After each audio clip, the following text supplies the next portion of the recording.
"The seats are for real family," said my sister, as she handed me a takeout box. I ate alone in the hallway while they toasted to my nephew's promotion. But when the $2,200 bill arrived, the waiter looked at me and walked over. I just laughed and said, "I don't pay for strangers." I'd always been the one paying bills, loans, my sister's mortgage, my nephew's car, everything for years. I shelled out money without expecting a thank you, like it was my job. My family never questioned it, and neither did I, until that night at the restaurant when everything changed with a box of cold rice and a comment that made my blood boil. It was Friday, and my sister Carla texted me, "Dinner at La Perla at 7. We're celebrating Diego's promotion. Bring something for him." It didn't sound like an invitation, more like an order, but that was Carla, always expecting me to deliver. My nephew Diego had landed a big job at a tech company, and though we weren't close, I was happy for him. I stopped by a store and bought an expensive but nice wristwatch. I wanted to make a good gesture, be the uncle who brings something special. I arrived at La Perla on time. The place was fancy. White tablecloths, sparkling chandeliers, waiters who seemed to dance. It wasn't just any restaurant. A dinner there cost a fortune. I gave my name at the reception, and they led me to a private room where my family was. About 15 people were there: Carla, her husband Roberto, Diego, uncles, cousins, and some I didn't even recognize. They were laughing, drinking expensive wine, acting like they were in a movie. Carla stood when she saw me. "Hector, so good you came," she said, but her tone was cold. She pulled me aside before I could greet anyone. "Look, the table's full. The seats are for real family, the ones more involved in Diego's life. But don't worry, we got you something." She pulled out a cheap styrofoam takeout box and shoved it into my hands. "It's chicken and rice. Eat in the hallway. There are chairs there. Then join us for the toast, okay?" I was stunned. "Are you saying there's no seat for me at the table?" I asked, clutching the bag with the gift. "Don't make a scene," she said, rolling her eyes. "It's a special night for Diego. You understand, right?" I didn't understand anything. I looked at the table. Nobody greeted me. Nobody looked at me. It was like I didn't exist. With the box in one hand and the gift in the other, I walked to the hallway without a word. There were some chairs by a small table, probably for the waiters. I sat, opened the box, and saw cold rice with dried chicken pieces, leftover food, the kind they give the staff at the end of the shift. I wanted to toss it and leave, but I didn't. I still want to believe this was a mistake, that my family wasn't like this. I ate with a plastic fork, each bite more bitter than the last. From the room, I heard laughter and toasts. Carla said something about Diego's future, and everyone clapped. Nobody asked about me. I finished the food, left the empty box, and looked at the gift. I'd spent good money on that watch, but now I didn't want to give it to Diego. I left it on a chair and sat there, waiting for the dinner to end. About 2 hours passed. Waiters came and went with trays and bottles. One of them, a young guy, looked at me as he passed. His face had pity, and that hurt more than the cold food. I didn't want anyone's pity. I wanted respect, some recognition for everything I'd done, because I had done a lot. I paid half of Carla and Roberto's wedding, because they had no money. I bought Diego's crib stroller, even doctor visits when he was born. When Carla wanted a house, she had no credit, so I put down the deposit and signed as co-owner. I'd been paying that mortgage for years. I also paid for Diego's car, a convertible he bragged about on social media. I covered loans for uncles, medical bills for cousins, my mom's internet, everything, without asking for anything. Not a thank you, not a pat on the back, nothing. I was thinking about that when Carla came out of the room with Roberto and Diego. The others were gathering their things to leave. Carla saw me and approached. "You done?" she asked, like she was talking to a child. "Come, we'll say goodbye together." I stood, leaving the gift on the chair. I wasn't giving it to him. "Sure," I said, following her. In the room, everyone was chatting and laughing. Diego was talking about his job, and nobody noticed me come in. I was invisible. Then the waiter returned with a leather folder. "Here's the bill, folks," he said, looking around. Everyone went quiet and looked at me, Carla, Roberto, Diego, my uncles, All of them. They knew I always paid. The waiter, following their gazes, approached me and opened the folder. $2,200, he said quietly. The bill had everything. Appetizers, expensive dishes, desserts, wine, tip, a dinner I didn't eat, a party I was excluded from. I looked at my family. They expected me to pull out my card, like always. But this time, something in me said no more. I smiled, handed the folder back to the waiter, and said, loud and clear, I don't pay for strangers. The silence was total. Carla's eyes widened. Roberto frowned. Diego stopped smiling. The waiter, confused, looked from me to them. What did you say? Carla stammered. You heard me. I replied, I don't know them. They're not my family. I'm not paying. I turned and walked to the exit. I felt their stares but didn't care. I left the restaurant, got in my car, and drove home.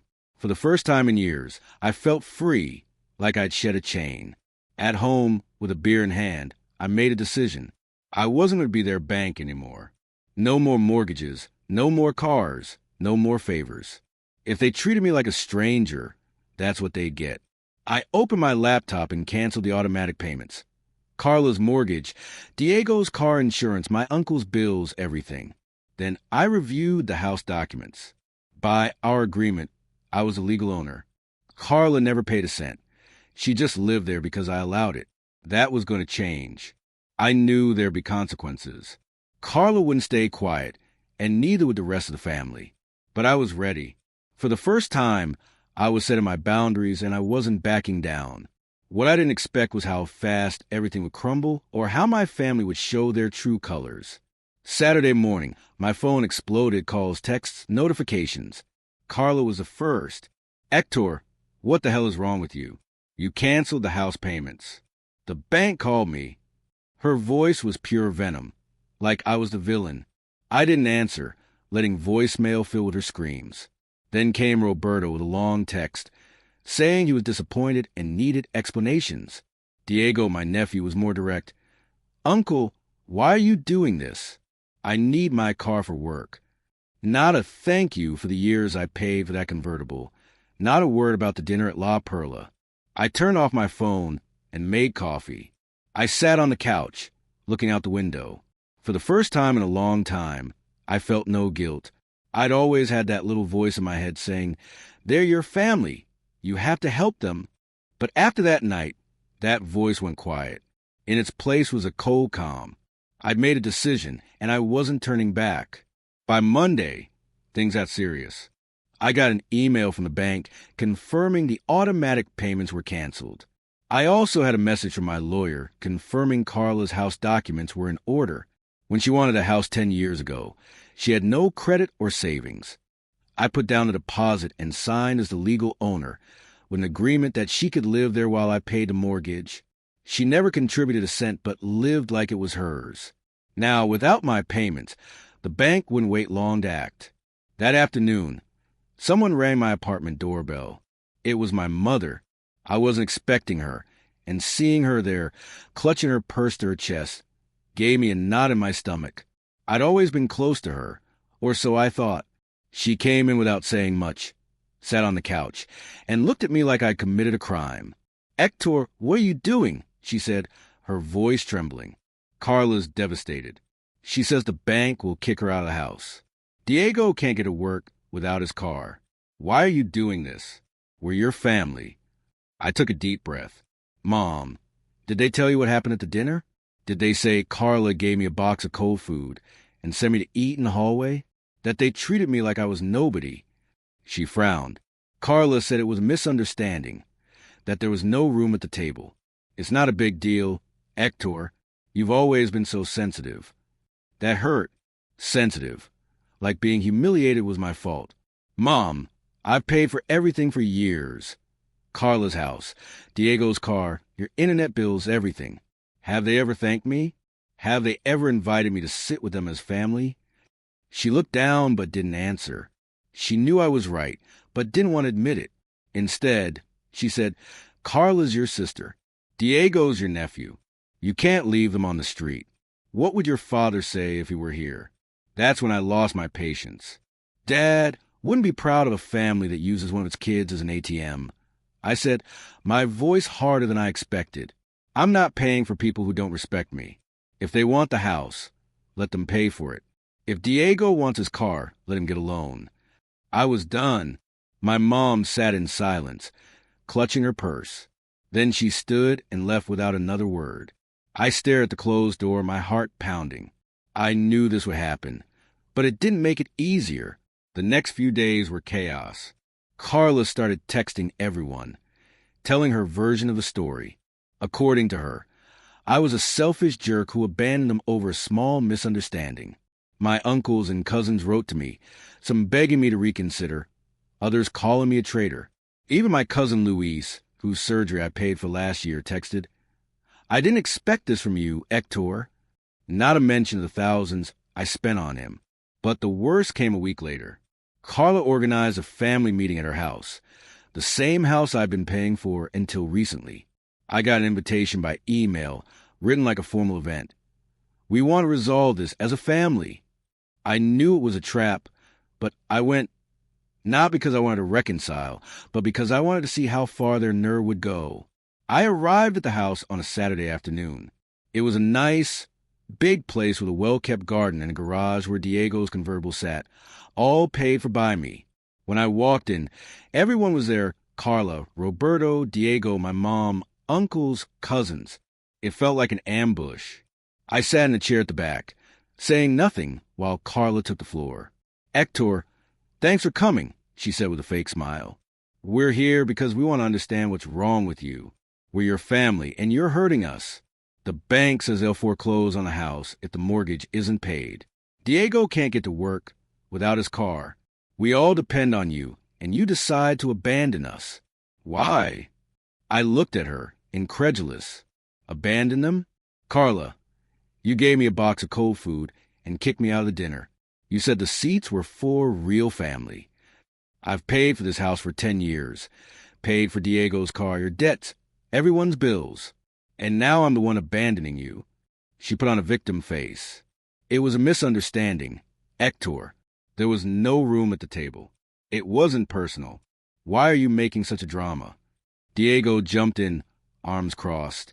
Uncle, I appreciate everything, but you can't take everything away like this. I need my car for work. If I lose it, what do? Get a job that doesn't need a car, I said, shrugging, or pay for your own. I'm not your bank. The room filled with murmurs. My mom shook her head, disappointed. Roberto leaned forward. Hector, this isn't just about you. If they lose the house, where will Carl and Diego live? Don't you care? No, I said, and the word came easier than I expected. I don't care. They're not my responsibility. They never were. Carla stood, red with rage. You're selfish. This house is mine. You have no right to take it from us. I smiled calmly. Read the documents, Carla.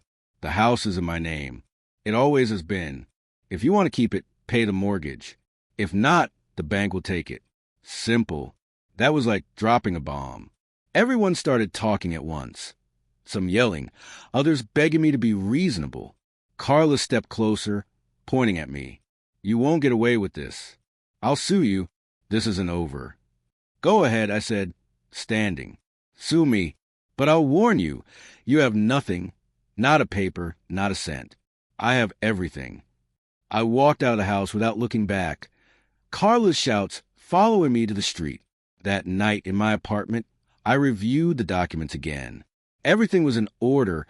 The house, the contracts, all in my name. I also spoke to my lawyer, who said I could start the foreclosure process if I wanted. I wasn't sure about going that far, but I wanted all my cards on the table. The next few days were a parade of manipulation attempts.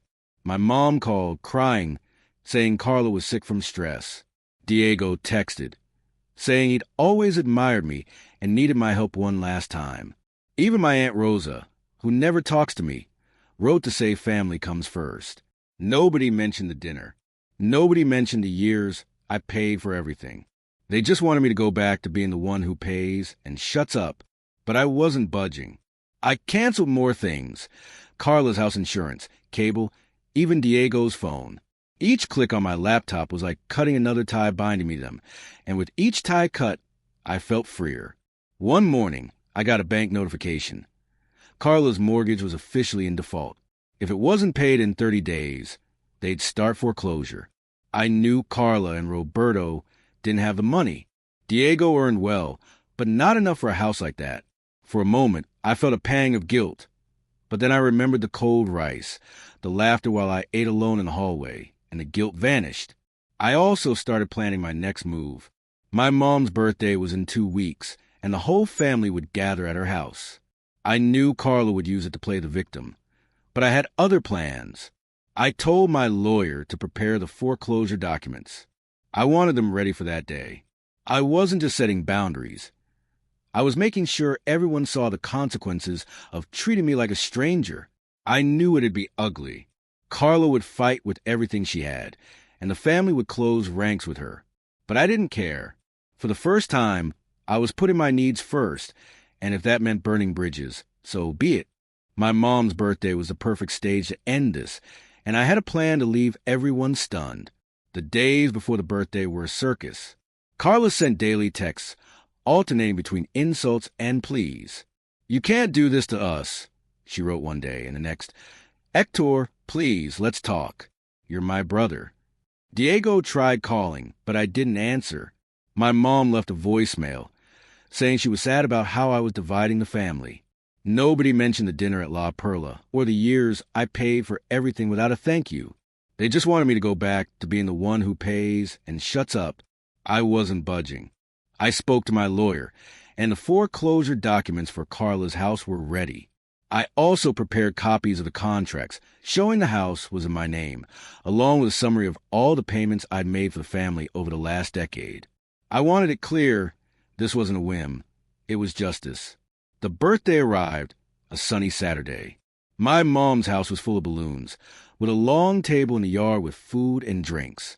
About 30 people were there, family, neighbors, my mom's friends. Carla was there with Roberto and Diego, acting like nothing was wrong. I saw Diego showing off a new watch, not the one I bought, but a more expensive one, probably paid for with a loan. I wanted to laugh. My mom hugged me when I arrived, but it was quick, almost forced. "Hector, so good you came," she said, looking at the floor. She knew she was in the middle and didn't want to take sides. I had a folder under my arm with the documents, but left it in my car for now. It wasn't time yet. The party started like any other: music, food, laughter. Carla approached with a fake smile. "Hector, can we talk later?" "I want to fix things," she said, but her eyes said otherwise. She wanted to manipulate me. As always, I nodded without committing and walked away to talk to a cousin not involved in the drama. The food was served: grilled meat, salads, birthday cake. Everyone sat around the table, and for a second, I remembered the dinner at La Perla. This time, at least, there was a chair for me, but I didn't feel part of them. While I ate, I watched Carla whispering to Roberto, Diego taking selfies, my mom trying to smile despite the tension. I knew something was coming, and I wasn't wrong. After the cake, Carla stood with a glass in hand. "I want to make a toast," she said, raising her voice. Everyone quieted and looked at her. "Today we celebrate Mom, but I also want to talk about family. We've been through tough times, but we always come through because we have each other, or at least I thought so." She paused dramatically, looking at me. "Some have turned their backs on their own, but we won't give up. Mom, I promise we'll be okay, despite everything." People clapped, some murmured, and several eyes turned to me. It was her move. Paint me as a villain in front of everyone. My mom lowered her head, uncomfortable. Diego nodded like he was a hero of the story. I stayed quiet, letting Carla enjoy her moment. I knew mine was coming. When she finished, I stood. "I'd like to say something too," I said, my voice calm but firm. Everyone looked at me, some curious, others annoyed. I went to my car, got the folder, and returned. I placed it on the table, in front of my mom. "Mom, this is for you and everyone, really. I want you to know the truth." I opened the folder and pulled out the documents. This is the contract for Carla's house. It's in my name. I've paid the mortgage for 10 years, every month without fail. I also paid for Diego's car, bills for many of you, loans, millions in total. Know how many times I got to thank you? 0. I paused, letting the words sink in. Some looked down, others squirmed uncomfortably. Carla tried to interrupt. This isn't the place, Hector. It's Mom's birthday. On the contrary, I said, not letting her stop me. It's the perfect place because everyone needs to know how you treated me. At Diego's dinner, Carla gave me a box of cold food and sent me to eat in the hallway. She said the seats were for real family. Then you expected me to pay a $2,200 bill. That was the last straw. I pulled out another document. This is a foreclosure notice. The bank will take Carla's house because she hasn't paid anything, and I'm not paying any more. If you want to save it, pay for it yourselves. I'm done. The yard went silent. My mom looked at the documents, her hands trembling. Carla turned red. Liar. That house is mine. I'll sue you, she shouted, but her voice sounded desperate. Sue me, I said, shrugging. You have nothing, no paper, no cent. I have everything. I tossed the copies of the payments on the table, and some started flipping through, seeing the numbers, the dates, the proof of everything I'd given. Diego stood. Uncle, this is too much. Why are you doing this? We're family. Family doesn't humiliate, I replied. Family doesn't use someone as a bank and then discard them. You're not my family. You're strangers. My mom finally spoke, tears in her eyes. Hector, I didn't know you felt this way. But this is a lot. There's no other way, Mom. I tried for years, I said, softening my voice. I gave everything, and you treated me like nothing. I can't keep going like this. I'm sorry. I turned and walked to the exit. Carla shouted something about lawyers, but I didn't listen. I got in my car and drove away, a mix of relief and sadness. I knew my mom was hurt, and that wasn't easy, but I also knew I'd done the right thing. In the weeks that followed, things fell apart for them. The bank started the foreclosure on Carla's house. She and Roberto moved to a small apartment, and Diego lost his car because he couldn't pay the loan. My uncles and cousins stopped writing, probably because there was no more money to get. My mom called a couple of times, but didn't push me to fix things. I think deep down she understood. For my part, I started living for myself. I paid off my own debts, planned a trip I'd always wanted, and even adopted a dog. Carla's house was sold at auction, and I used the money to invest in my future, not theirs. For the first time, I felt free, not like an ATM, but like a person.